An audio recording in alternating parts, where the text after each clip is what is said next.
इंदौर के व्यापारी राजा रघुवंशी की मौत के मामले में रोज चौंकाने वाले खुलासे हो रहे हैं। इस मामले की जांच मेघालय पुलिस कर रही है। इस मामले में राजा की पत्नी सोनम रघुवंशी और उसके प्रेमी को पुलिस ने गिरफ्तार किया है, लेकिन दोनों के रिलेशनशिप को लेकर एक बहुत बड़ा कबूलनामा भी सामने आया है। दोनों ने न सिर्फ ये कबूल किया है कि वो रिश्ते में थे, बल्कि दोनों ने राजा की हत्या की बात को भी स्वीकार कर लिया है। कोर्ट ने दोनों को 14 दिन की न्यायिक हिरासत में भेज दिया है, जहां से उनकी लगातार पूछताछ भी हो रही है। कई सवाल ऐसे हैं जो इस पूरे हत्याकांड से जुड़े हुए हैं। इस पूरी गुत्थी को सुलझाने की कोशिश मेघालय पुलिस की तरफ से की जा रही है। इस बीच राजा के भाई लगातार इस मामले में नार्को टेस्ट की मांग भी कर रहे थे, लेकिन मेघालय पुलिस ने एक बहुत बड़ा खुलासा किया है। उन्होंने कहा है कि अभी नार्को टेस्ट की जरूरत नहीं है, लेकिन इस बात को दोनों ने स्वीकार कर लिया है कि वो रिलेशनशिप में थे और दोनों ने राजा की हत्या इसी के चलते की है। इस पूरे हत्याकांड की जांच कर रही पुलिस ने यह भी बताया है कि अभी नार्को टेस्ट पर विचार किया जा रहा है। पुलिस के मुताबिक उनके पास इस पूरे मामले में पर्याप्त सबूत हैं। ईस्ट खासी हिल्स के पुलिस अधीक्षक विवेक सिंह ने यह भी बताया है कि सोनम और राज ने पहले ही अपने अपराध को स्वीकार कर लिया है।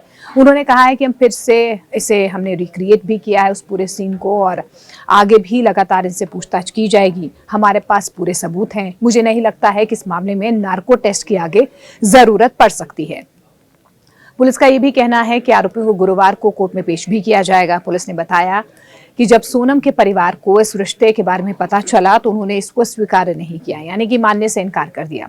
सोनम ने राज के साथ शादी की इच्छा जाहिर की थी, जिसको परिवार ने स्वीकार नहीं किया। सोनम ने सीधे तौर पर उस वक्त कहा था कि अगर उसकी शादी राजा से करवाई जाती है तो वो कुछ ऐसा करेगी जिसका असर उसके परिवार पर भी हो सकता है, और यही वजह रही कि जब उसकी शादी राजा के साथ हुई, वो मेघालय गए। उसके बाद इस पूरे हत्याकांड को अंजाम दिया गया।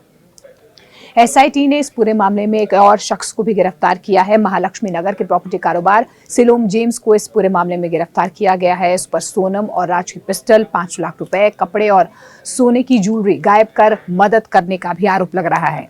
इस बीच आपको ये भी बता दें कि गुना का एक सिक्योरिटी गार्ड वो भी शक के घेरे में है। उससे भी इस पूरे मामले में पूछताछ की जा रही है। वही सिक्योरिटी गार्ड है जब सोनम ने इस पूरे हत्याकांड को अंजाम दिया और उसके बाद वो इंदौर राज से मिलने आई थी। जिस बिल्डिंग में वो रुकी थी, उसी बिल्डिंग का ये गार्ड बताया जा रहा है, जिससे इस पूरे मामले में अब पूछताछ हो रही है। लेकिन ये बहुत बड़ा खुलासा, बहुत बड़ा कबूलनामा दोनों की तरफ से कि राज और सोनम रिलेशनशिप में थे और इसी के चलते उन्होंने राजा की हत्या की।